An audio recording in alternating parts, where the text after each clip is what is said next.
the King of Kings.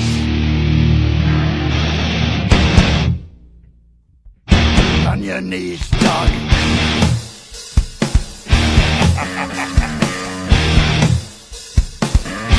All hail.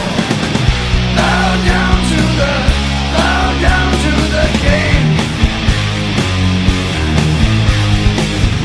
Bow down to the King. In red as he walked from the place where the traitor lost both his name and his face. Through the halls and the corridors, stinking in blood, he tasted his grin, and it tasted good. The king took his head, left him broken and dead.